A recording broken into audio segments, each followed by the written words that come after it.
وبارک وسلم کی بارگاہ میں اپنی غلامی کا ثبوت دیں، اور جس طریقے سے میں پڑھاؤں میرے ساتھ مل کر حضور دل کے ساتھ نذرانہ محبت پیش کریں۔ الصلاۃ والسلام علیک یا رسول اللہ، الصلاۃ والسلام علیک یا حبیب اللہ، الصلاۃ والسلام علیک یا نبی اللہ، وعلی آلک واصحابک یا نور اللہ، صلی اللہ تعالی علیہ وسلم۔ ایک تم دنیا میں رہ کر تاریک دنیا رہے، ایک تم دنیا میں رہ کر تاریک دنیا رہے، رہ کے دنیا میں دکھائے کوئی دنیا چھوڑ کر، متقی بن کر دکھائے اس زمانے میں کوئی، ایک میرے مفتی اعظم کا تقوی چھوڑ کر۔ دوستان محترم، میں اور آپ سنی اجتماع میں شریک ہیں۔ آج کا دن تاجدار اہل سنت شہزادہ اعلیٰ حضرت حضور سیدی مفتی اعظم ہند مصطفیٰ رضا خاں علیہ الرحمہ کے عرس اور یوم وصال کی تاریخ ہیں۔ اللہ جل مجدہ الکریم ان کے فیوز و برکات سے ہم سبوں کو مالا مال فرمائے۔ دوستان محترم، سرکار مفتی اعظم ہند کی زندگی کے چند زاویے آپ کے سامنے رکھنا چاہتا ہوں، جس میں میرے آپ سب کے لیے ہدایت کا سامان موجود ہیں۔ سرکار مفتی اعظم ہند رضی اللہ تعالی عنہ کی ولادت کا جو معاملہ ہے، تو آپ کی ولادت سے پہلے قطب الارشاد امام محمد رضا محدث بریلوی کو اور قطب الاقطاب سیدنا ابو الحسین نوری میاں کو، ان دونوں بزرگوں کو خواب میں سرکار مفتی اعظم ہند کی ولادت کی بشارت عطا کی گئی۔ 22 ذی الحجہ کی رات میں تقریباً آدھی رات تک امام محمد رضا اور حضور نوری میاں دونوں کے درمیان مارحرہ شریف میں علمی مذاکرہ چلتا رہا۔ یعنی یہ دونوں بزرگ ایک کمرے میں بیٹھے ہیں اور علمی مسائل پر دونوں آدھی رات تک گفتگو کرتے رہے۔ وہ رات شب جمعہ تھی۔ دونوں آدھی رات تک مسائل پر، علم پر گفتگو کرنے کے بعد جب اپنی اپنی خوابگاہوں میں آرام فرما ہوئے، تو اسی شب دونوں بزرگوں کو پیدا ہونے والے بچے کی بشارت سنائی گئی۔ امام محمد رضا فرماتے ہیں کہ میں نے خواب میں یوں دیکھا کہ چاند نے زمین کی طرف اترنا شروع کر دیا، اور وہ حجم میں زمین سے کئی گنا زیادہ بڑا تھا۔ میں دیکھ رہا ہوں کہ جیسے جیسے وہ چاند زمین کی طرف آ رہا ہے، اس کا حجم گھٹتا جا رہا ہے، یعنی وہ چھوٹا ہوتا جا رہا ہے، مگر وہ چاند جو آسمان سے اتر رہا ہے اور چھوٹا ہوتا جا رہا ہے، اس کی روشنی کم نہیں ہو رہی، روشنی تو بڑھتی ہی چلی جا رہی ہے۔ وہ چھوٹا ہو کر آتے آتے یہاں تک آیا اور اتنا مختصر ہو گیا کہ اعلیٰ حضرت فرماتے وہ آسانی سے میری آغوش محبت میں آ گیا، یعنی میری گود میں آ کر کے وہ چاند چھوٹا ہو کر کے میری گود میں سما گیا۔ سرکار سیدنا ابو الحسین نوری میاں علیہ الرحمہ مارہرہ شریف کے سادات کے اکابر بزرگوں میں سے، اور ان کا لقب ہے قطب الاقطاب۔ سرکار نوری میاں نے بھی خواب دیکھا، اور یہ دونوں بزرگ صبح اٹھ کر کے جب نماز کے لیے جانے لگے، فجر کی نماز کے لیے، تو دونوں نے آپس میں دل ہی دل میں یہ سوچ رکھا تھا کہ نوری میاں سمجھ رہے تھے کہ میں احمد رضا سے ملاقات کروں گا تو پہلے خواب سناؤں گا، اور اعلیٰ حضرت فرماتے ہیں کہ حضور نوری میاں ملیں گے تو میں اپنا خواب انہیں سناؤں گا۔ یہ دونوں اس ارادے سے نماز فجر کی طرف چلے کہ میں اپنا خواب دوسرے کو سناؤں گا۔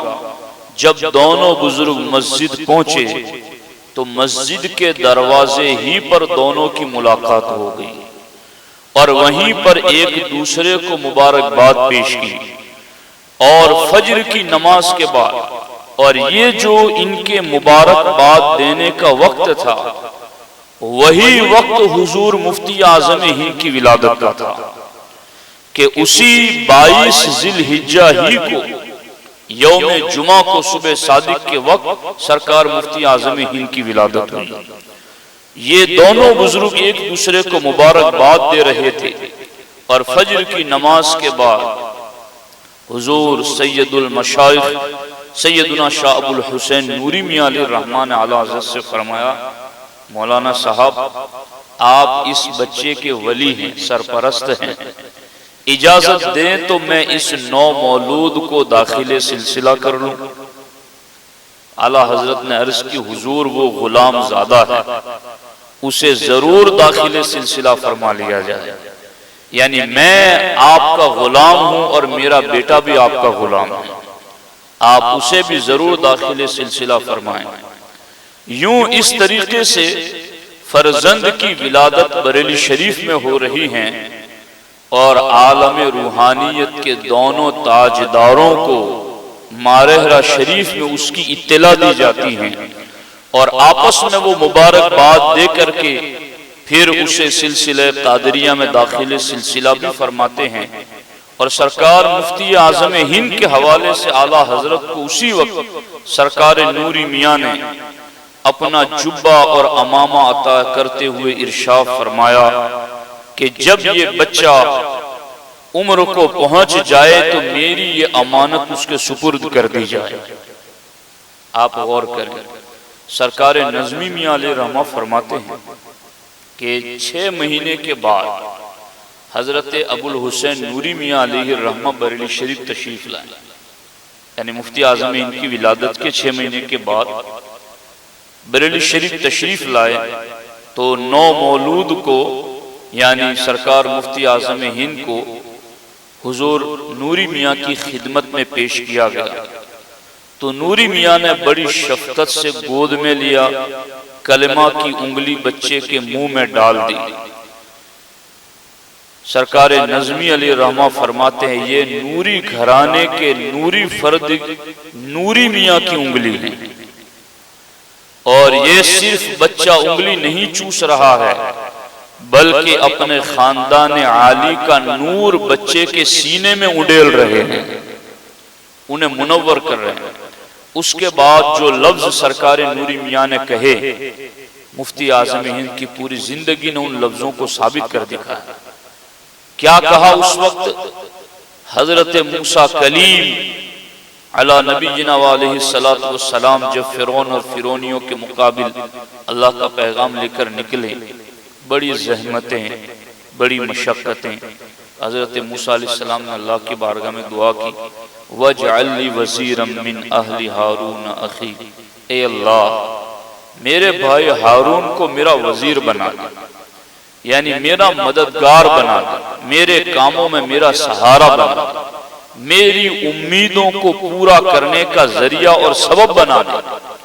اللہ تعالیٰ نے ان کی دعا پر حضرت ہارون علیہ السلام کو نبوت سے سرفراز فرمایا۔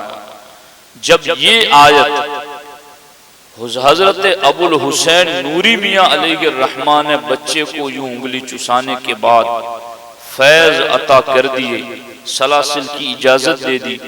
اس کے بعد اس نو مولود کو اعلیٰ حضرت کی گود میں دیتے ہوئے سرکار نوری ارشاد فرماتے ہیں مبارک ہو آپ کو یہ قرآنی آیت وَاجْعَلْ لِي وَزِيرًا مِّنْ أَهْلِي کی تفسیر مقبول ہو کر آپ کی گود میں آ گئی۔ یعنی سرکار اعلیٰ حضرت یہ قطب الارشاد ہیں، اور آپ کہیں گے انہیں قطب الارشاد کس نے کہا؟ یہ اعلیٰ حضرت علی حسین اشرفی میاں نے کہا، اور وقت کے اکابر علماء صوفیاء نے انہیں قطب الارشاد کہا۔ قطب الارشاد کا معنی ہوتا ہے کہ یہ ارشاد کرنے میں کہیں کوئی ڈاؤٹ رہنے نہیں دیتا، ارشاد فرمانے میں یعنی رہنمائی کرنے میں، بات کہنے میں، بات سمجھانے میں، دین کی بات کو دلائل براہین کے ساتھ لوگوں تک پہنچانے میں کوئی کمی نہیں رہنے دیتا، کسر نہیں رہنے دیتا۔ جتنی ضروریات ہوتی ہے وہ ان سب پر گفتگو کر کے ہدایت ہی ہدایت بانٹتا۔ وہ سرکار اعلیٰ حضرت ان کو بہت تمنا تھی اور دعا بھی کرتے تھے۔ سرکار اعلیٰ حضرت کی دعا ہے، آپ دعا کیا کرتے تھے؟ اے رب کریم مجھے ایسی اولاد سے سرفراز فرما جو عرصہ دراز تک تیرے دین اور تیرے بندوں کی خدمت کرے، تیرے دین کی خدمت کرے، تیرے بندوں کی خدمت کرے، ایسی اولاد عطا فرما۔ اب یہ مانگ رہے تھے کہ تیرے دین کی خدمت کرے ایسا بیٹا عطا فرما، تو نوری میاں نے فرمایا لو یہ وَاجْعَلْ لِي وَزِيرًا مِّنْ أَهْلِي کی تفسیر تمہاری گود میں آ گئی، یہ مقبول ہوئی تمہاری دعا، اور تمہارے مشن کو، تمہاری دعوت کو، اور تمہیں جو ذمہ داری سونپی گئی ہے دین کی تبلیغ و اشاعت کی، اس میں جو تم نے اللہ سے مددگار مانگا تھا رب نے مصطفیٰ رضا کی صورت میں تمہیں وہ مددگار عطا فرما دیا۔ اب سرکار مفتی اعظم ہند نے اس کے بعد کیا کارنامے انجام دیا؟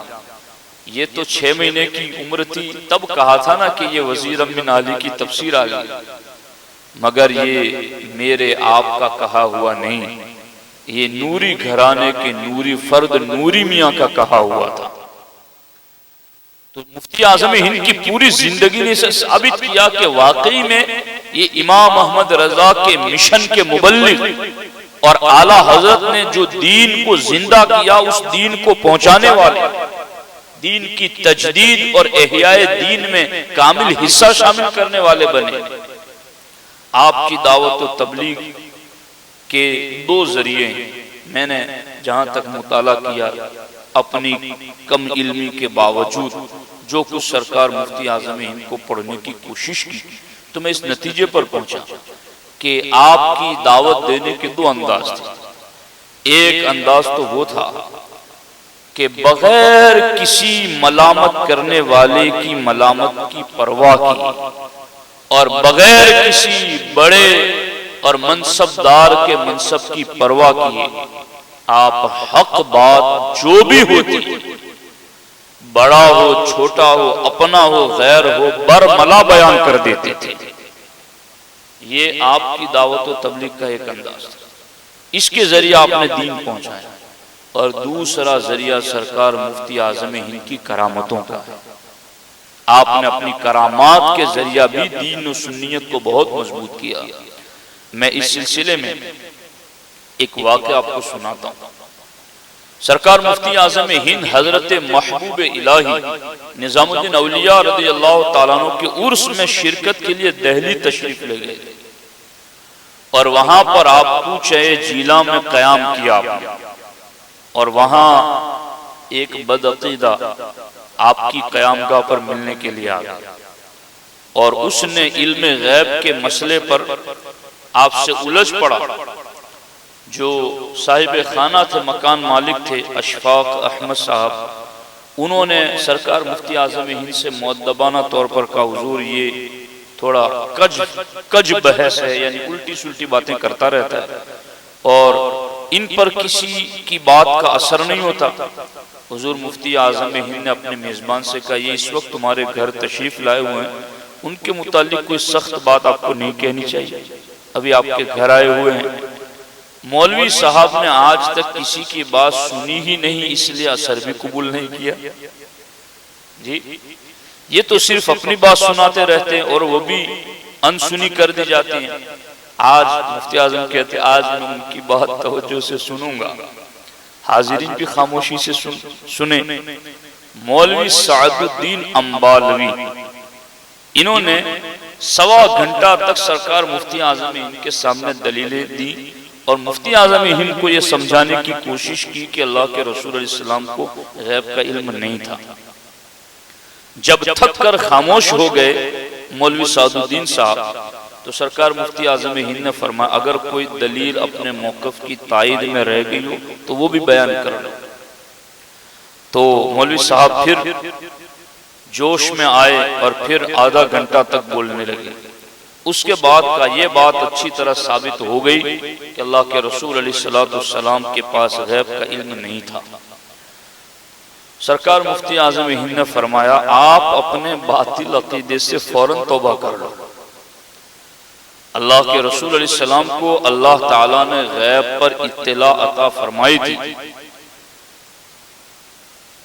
تو مولانا صاحب کو جب یہ کہا تو انہوں نے بات سنی نہیں، توجہ نہیں دی۔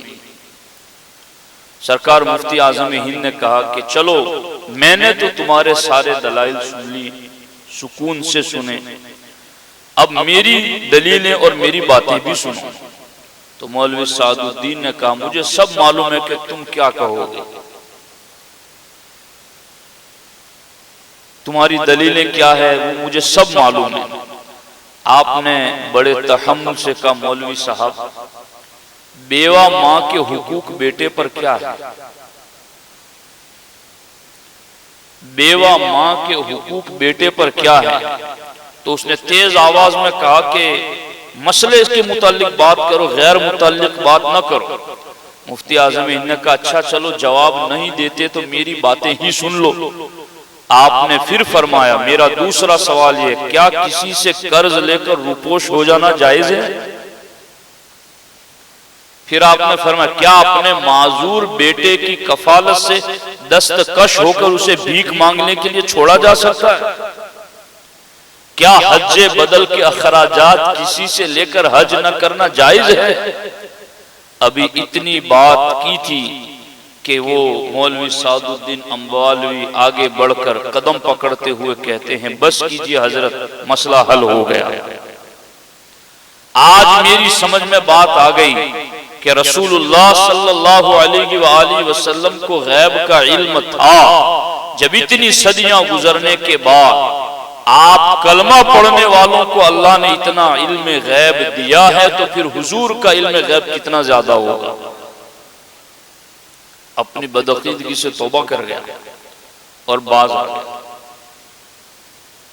جی ہاں یہ باتیں اسی کی تھی، یہ جو سرکار مفتی اعظم ہند نے کہا نا کہ بیوہ ماں کے بیٹے کے اوپر حقوق کیا ہے، تو وہ اپنی ماں کے حقوق ادا نہیں کرتا تھا اور اس کی ماں خود بیوہ تھی۔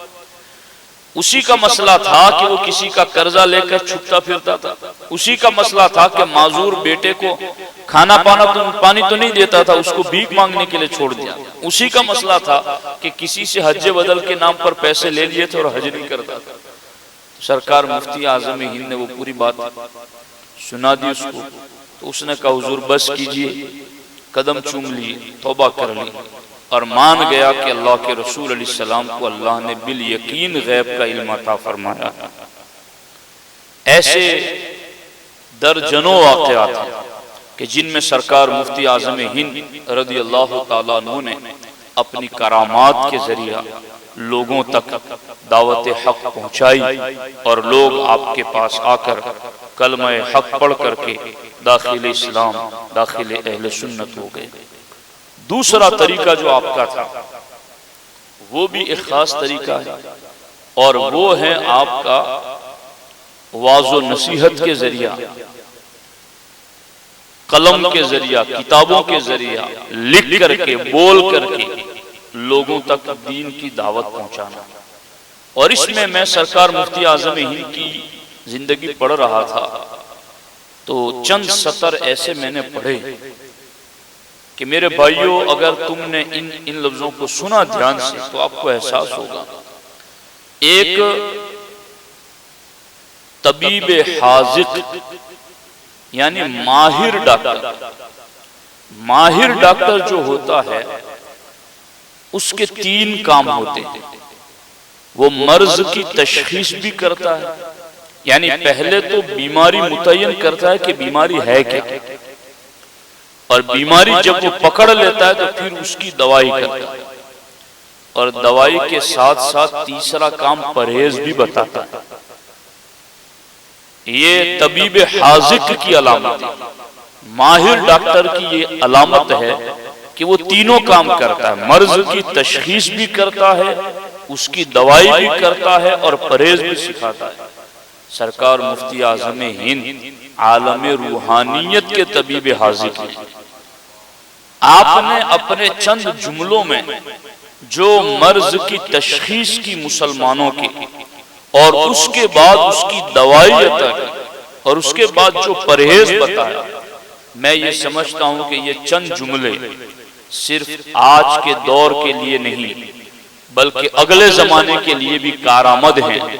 اور یہ انہوں نے لکھے ہوئے سال ہا سال بیت گئے، مگر پھر بھی آج ان لفظوں کو آپ سنیں گے تو ایسا لگے گا کہ آج بھی ان تعلیمات کو پہنچانے کی ضرورت ہے.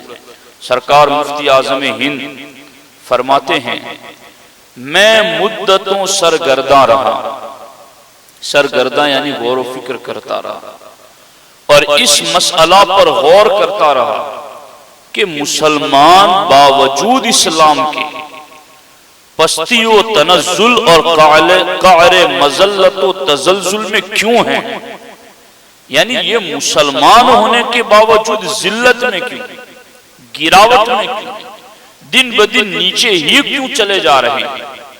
میں اس نتیجے پر پہنچا کہ جو کچھ ہے اپنا ہی کرتوت ہے، یعنی یہ جو کچھ ہو رہا ہے ان کے ساتھ یہ ان کے ہاتھوں کی کمائی ہے. جو بویا وہ کاٹ رہے ہیں، جو مصیبت ہم پر آئی یا آئے گی وہ سب اپنے ہی ہاتھوں لائی ہوئی ہیں یا ہوگی. ہاں، اوامر الہی سے غفلت کا پھل، اوامر یعنی اللہ نے جو آرڈر دیے ہیں، حکم دیے ہیں، اللہ کے حکموں سے غفلت کا پھل، اور احکام شریعت حضرت رسالت پناہی سے بے پرواہی کا ثمر، یعنی اللہ رسول کے احکامات سے بے پرواہی اور غفلت برتنے کا نتیجہ ہے. سچ کہوں آج کل مسلمانوں کی یہ حالت نہیں کہ اعمال تو اعمال عقائد سے بھی خبردار نہیں.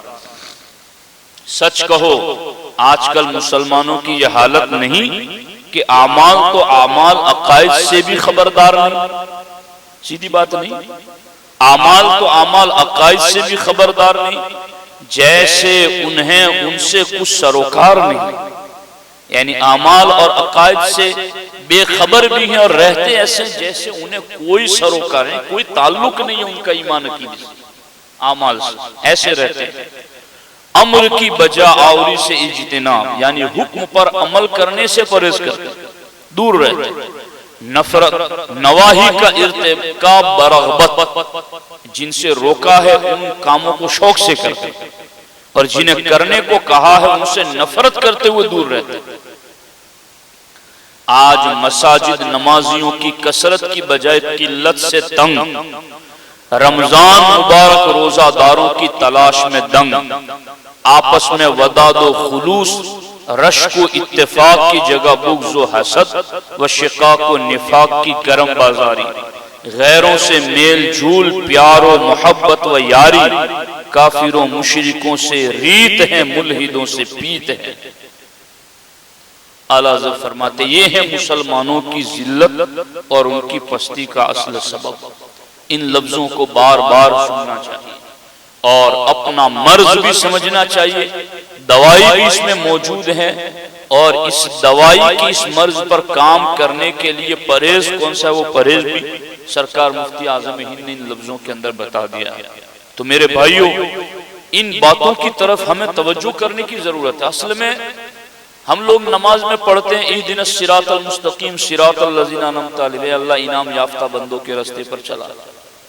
تو کبھی یہ بھی تو کوشش کرو کہ انعام یافتہ بندوں کا راستہ ہے کہ وہ کس راستے پر چل کر گئے۔ یہ سڑکیں، یہ گلیاں، یہ راستوں کی باتیں ہو رہی ہے کہ ان راستے پر چل کر گئے تھے تو تم بھی اس راستے پر چل کے چوراہے پر جاؤ اور مسجد جاؤ۔ وہ دین کا راستہ ہے، وہ صراط مستقیم ہے، وہ حق کی راہ ہے کہ وہ کیسے وقت میں کیا کرتے تھے اور کیسے وقت میں کیسے فیصلے لیتے تھے اور ان کی نگاہ میں دین کتنا زیادہ رہتا تھا، اصل وہ چیز دیکھنے کی۔ تو یہ ہے ہمارے لیے راہ ہدایت۔ تیرے غلاموں کا نقش قدم ہے راہ خدا، وہ کیا بہک سکے جو یہ سراغ لے کے چلے۔ اب دیکھیے سرکار مفتی اعظم ہند رضی اللہ تعالیٰ عنہ کا یہ معاملہ جو امر بالمعروف کے حوالے سے ہیں، بہت خاص توجہ کے ساتھ سننے کے لائق ہے اور اس پر توجہ دینے کی ضرورت ہے۔ ایک مرتبہ رامپور سے بریلی شریف کار سے تشریف لے جا رہے تھے، کسی نے دوران گفتگو کسی پنجابی کو سردار جی کہہ دیا تو حضرت نے سخت ناگواری کا اظہار کرتے ہوئے فرمایا، سردار تو بس ایک ہی ہیں، سکھ کہو یا پنجابی کہو، سردار تو بس ایک ہی۔ اس کے بعد کوئٹہ کے ایک صاحب بڑے گنگرج کے ساتھ تقریر کر رہے تھے، دوران تقریر گورنمنٹ کی تعریف کرتے ہوئے کہنے لگے، ہماری سرکار حضور مفتی اعظم ہند اسٹیج پر موجود تھے، فوراً ٹوکتے ہوئے فرمایا، گورنمنٹ کہو، سرکار تو بس ایک ہی ہے، مدینے کی سرکار۔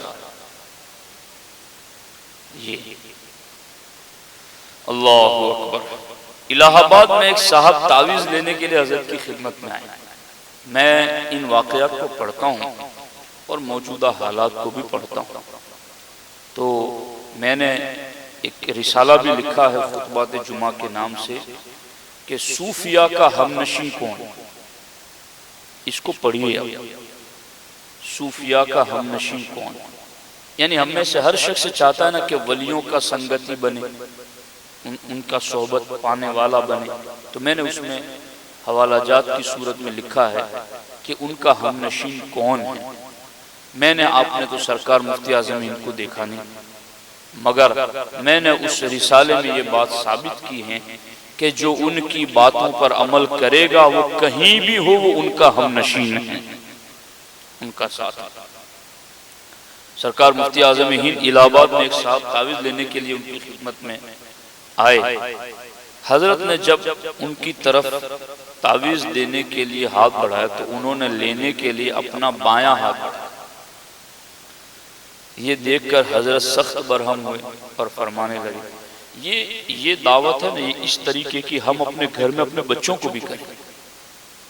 اپنے گھر کوئی گاڑی والا کچھ بیچنے کے لیے آتا، اس کو بھی دیتے وقت وہ سیدھے ہاتھ سے خود بھی دے اور اس کو بھی سیدھے ہاتھ سے لینے کی تاکید کرے، وہ چاہے غیر مسلم ہی کیوں نہ ہو۔ اس کا سرکار مفتی اعظم غیر مسلموں کو بھی یہ باتیں کہا تھا۔ کوئی کہتا تھا کہ میاں میں مسلمان نہیں ہوں تو آپ فرماتے تھے مسلمان نہیں ہوں تو کیا انسان بھی نہیں ہوں، اس طرح آپ ٹوکا کرتے تھے۔ دیکھیے جب انہوں نے تعویذ لینے کے لیے بایاں ہاتھ بڑھایا تو یہ دیکھ کر حضرت سخت برہم ہوئے اور فرمانے لگے، کیا آفت آ گئی، کیسے ہیں لوگ، گلا کھلا رکھتے ہیں، ٹوپی سر پر نہیں رکھتے، بایاں ہاتھ بڑھاتے ہیں، صبح و شام داڑھی مڈانا، بس صبح و شام داڑھی صاف کرانا ان کا معمول بن گیا اور اپنے گھروں میں برکت تلاش کر رہے ہیں، بے برکتی کی شکایت کر رہے ہیں۔ یہ افسوس کرتے ہوئے کہے، اس کے بعد تعویذ دے کر فرمایا، ہر نماز کے بعد یہ پڑھا کرو، اللہ تعالیٰ برکت دے گا۔ اس تنبیہ کا اتنا اثر ہوا کہ ان صاحب نے داڑھی رکھ لی اور نماز بھی پڑھنے لگے۔ آج بھی تعویذ دینے والوں کو یہ طریقہ بزرگوں کا نہیں اپنانا چاہیے۔ مولانا لوگوں کے پاس تو آتے ہی کتنے ہیں، تعویذ لینے والوں کے پاس لوگ بہت زیادہ جاتے ہیں۔ جو تعویذ دیتے ہیں، اور ان کی بات مانتے بھی زیادہ ہے. چونکہ اب میں تو یہ جمعہ میں بھی میں بیان میں کہہ چکا ہوں نا، سرکار امام حسین نے فرمایا تھا کہ ہم سے دنیا کے لیے محبت ہے یا اللہ کے لیے. تب یہ تعویذ بھی کوئی اسی لیے نہیں لیتا کہ یہ تعویذ اس لیے دو کہ میں تہجد کے وقت اٹھوں، کہ یہ تعویذ مجھے دو تاکہ میں اپنے پڑوسی کے حقوق ادا کروں. مجھ سے رہا نہیں جاتا، میں غصہ ہو جاتا ہوں، پڑوسیوں کی حق تلفی ہو جاتی ہے مجھ سے. مجھے تعویذ دیکھا سنا کبھی آپ نے؟ کوئی نہیں، کسی نے اس لیے تعویذ بنوایا ہو، مجھے تو نہیں آتا. تو وہ بھی دنیا کے لیے ہی جاتا ہے، مگر کم از کم جو دنیا کے لیے جا رہا ہے تمہیں تو دیندار سمجھ کے آ رہا ہے، تم تو دین سکھاؤ اسے. میرے پاس اگر تعویذ لینے کے لیے آ رہا ہے تو مجھے تو وہ دیندار سمجھ کے ہی آ رہا ہے. وہ دنیا لینے آیا ہے تو میں تو اس کو دین سکھاؤں. یہ ہمارے بزرگوں کا طریقہ تھا، ہمارے لیے یہ آئیڈیل ہے. ان کو سامنے رکھ کر ہمیں زندگی گزارنے کی کوشش کرنی چاہیے. یوں سرکار مفتی اعظم ہند رضی اللہ تعالیٰ عنہ کے اور بھی کئی واقعات ہیں جن میں بہت باریک باریک باتیں جن پر سرکار مفتی اعظم ہند ٹوکا کرتے تھے اور روک دیا کرتے تھے کہ یوں نہیں یوں ہے، اور غیر مسلم بھی ہوتا تو اسے بھی آپ روکا کرتے تھے.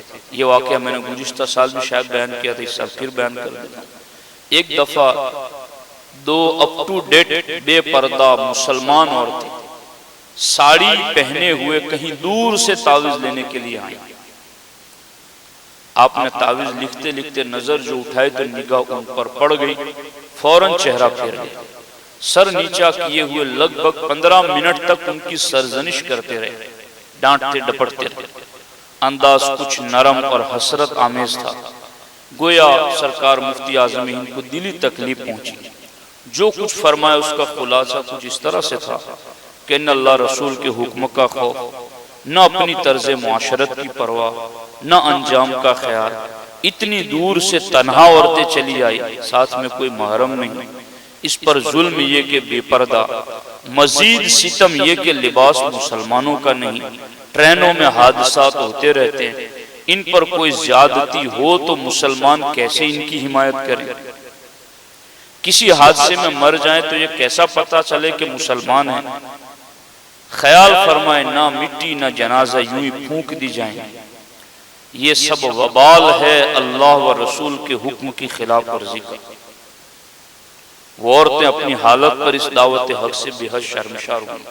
ایک ایک جملہ ایسا ہے جس پر جو آج کے حالات سے بالکل فٹ کر رہا ہے. نہ اللہ رسول کا خوف، نہ اللہ رسول کے حکم کا خوف ہے، اللہ رسول کے حکم کا خوف، اور نہ اپنی طرز معاشرت کی پرواہ کہ ہمارا اسلامی طرز کیا ہے پہننے کا، بول چال چلنے کا، اس کی بھی کوئی فکر نہیں. نہ انجام کا خیال کہ اگر کچھ ہو گیا تو اینڈ کیسے ہوگا، ہمارا انجام کیا ہوگا. اور اتنی دور سے تنہا چلی آئی ہے، ساتھ میں کوئی محرم بھی نہیں. دیکھو آج بھی سفر ایسے ہو رہے ہیں، اور اس پر ظلم یہ کہ بے پردہ چلی آئی ہے. اب یہ بھی لفظ دیکھو، ستم یہ کہ لباس مسلمانوں کا نہیں ہے. یہ لفظ بھی دیکھ لو آج کے حالات میں. اور ٹرینوں میں حادثات ہوتے رہتے ہیں، اگر کوئی بندہ ان پر زیادتی کریں یعنی کچھ مار پیٹ کریں، بدنگاہی کریں، برا سلوک کریں، تو مسلمان اگر اس میں ہے اور ان کی حمایت کرنا چاہے، اس کو بچانا چاہے تو کیسے بچائیں؟ چونکہ یہ تو مسلمان لگتی ہی نہیں ہے. اور کسی حادثے میں مر جائیں تو کیسے پتا چلے کہ مسلمان ہیں؟ نہ مٹی نہ جنازہ یوں ہی پھونک دی جائیں. سرکار مفتی اعظم ہند فرماتی ہے یہ سب وبال اللہ رسول کے حکم کی خلاف ورزی کا. تو میرے دوستو، حضور مفتی اعظم ہند رضی اللہ تعالیٰ عنہ نے وَجْعَلْ لِي وَزِيرًا مِّنْ أَهْلِي کی تفسیر کا جو حکم سرکار نے ابو الحسین نوری میاں علیہ الرحمن نے جو کہا تھا ان کے حوالے سے، وہ پوری زندگی ان کی اسی طرز پر گزری کہ آپ نے مشن امام احمد رضا کو، جو کہ تجدید و احیاء دین کا مشن تھا، دین زندہ، کوئی اپنا مشن نہیں تھا، اپنے باپ کا اپنے دادا کا کوئی مشن نہیں تھا، یہ دین کا مشن تھا، دین زندہ کرنے کا. احیاء سنت کا جو مشن تھا، اس مشن پر سرکار مفتی اعظم ہند قائم رہے مضبوطی کے ساتھ، اور آپ نے دین کو زندہ کرنے میں اپنی پوری زندگی صرف کی۔ اللہ کریم کی بارگاہ میں دعا ہے اللہ جل مجدہ الکریم ان کے فیوز و برکات سے ہم سبوں کو مالا مال فرمائے اور ان کے نقش قدم پر چلنے کی توفیق عطا فرمائے۔ السلام علیکم ورحمۃ اللہ وبرکاتہ۔